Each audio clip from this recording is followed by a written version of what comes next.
हाय दोस्तों, आज मैं आपको अकबर और बीरबल की एक और नई कहानी सुनाने जा रहा हूँ। कहानी का नाम है आगरा कौन सा रास्ता जाता है। तो चलिए शुरू करते हैं। अकबर को शिकार का बहुत शौक था।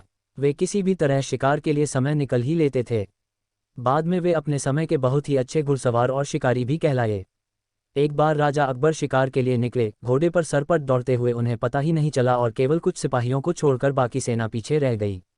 शाम घिर आई थी, सभी भूखे और प्यासे थे और समझ गए थे कि वो रास्ता भटक गए हैं। राजा को समझ नहीं आ रहा था कि वह किस तरफ जाएं। कुछ दूर जाने पर उन्हें एक तिराहा नजर आया। राजा बहुत खुश हुए, चलो अब तो किसी तरह वे अपनी राजधानी पहुंच ही जाएंगे। लेकिन जाएं तो जाएं किस तरफ। राजा उलझन में थे। वे सभी सोच में थे किंतु कोई युक्ति नहीं सूझ रही थी। तभी उन्होंने देखा कि एक लड़का उन्हें सड़क के किनारे खड़ा खड़ा घूर रहा है। सैनिकों ने ये देखा तो उसे पकड़कर राजा के सामने पेश किया। राजा ने कड़कती आवाज में पूछा, ए लड़के, आगरा के लिए कौन सी सड़क जाती है। लड़का मुस्कुराया और कहा, जनाब, ये सड़क चल नहीं सकती तो ये आगरा कैसे जाएगी। महाराज, जाना तो आपको ही पड़ेगा। और यह कहकर वह खिलखिलाकर हंस पड़ा।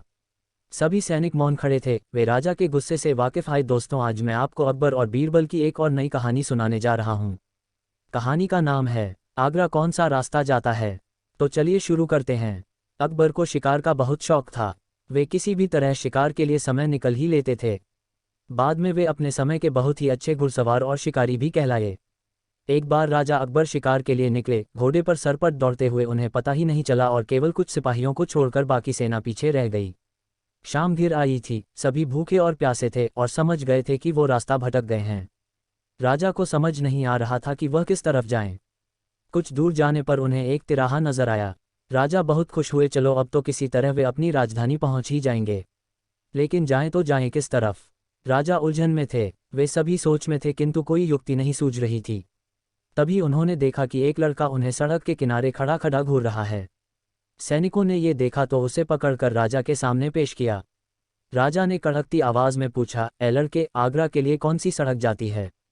लड़का मुस्कुराया और कहा, जनाब, ये सड़क चल नहीं सकती तो ये आगरा कैसे जाएगी।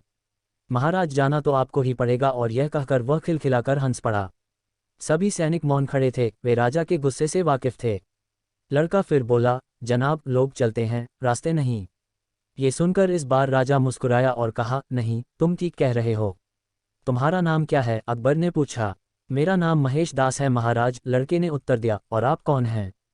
अकबर ने अपनी अंगूठी निकालकर महेश दास को देते हुए कहा, तुम महाराजा अकबर, हिंदुस्तान के सम्राट से बात कर रहे हो। मुझे निडर लोग पसंद हैं। तुम मेरे दरबार में आना और मुझे ये अंगूठी दिखाना। ये अंगूठी देखकर मैं तुम्हें पहचान लूंगा। अब तुम मुझे बताओ कि मैं किस रास्ते पर चलूं ताकि मैं आगरा पहुंच जाऊं। महेश दास ने सिर झुकाकर आगरा का रास्ता बताया और जाते हुए हिंदुस्तान के सम्राट को देखता रहा। इस तरह अकबर भविष्य के बीरबल से मिले। तो आशा करता हूं कि आपको ये कहानी अच्छी लगी होगी। एक नई कहानी के साथ आपसे फिर मिलता हूं। तब तक ओक बाय, टेक केयर। और हाँ, लाइक, कमेंट और शेयर करना ना भूले थे। लड़का फिर बोला, जनाब, लोग चलते हैं, रास्ते नहीं। ये सुनकर इस बार राजा मुस्कुराया और कहा, नहीं, तुम ठीक कह रहे हो। तुम्हारा नाम क्या है। अकबर ने पूछा।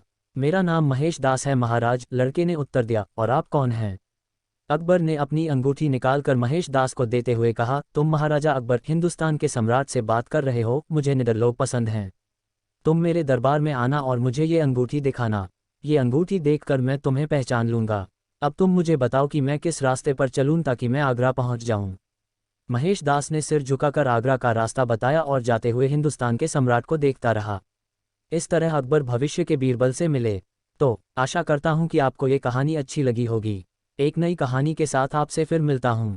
तब तक ओक बाय, टेक केयर। और हाँ, लाइक, कमेंट और शेयर करना ना भूले।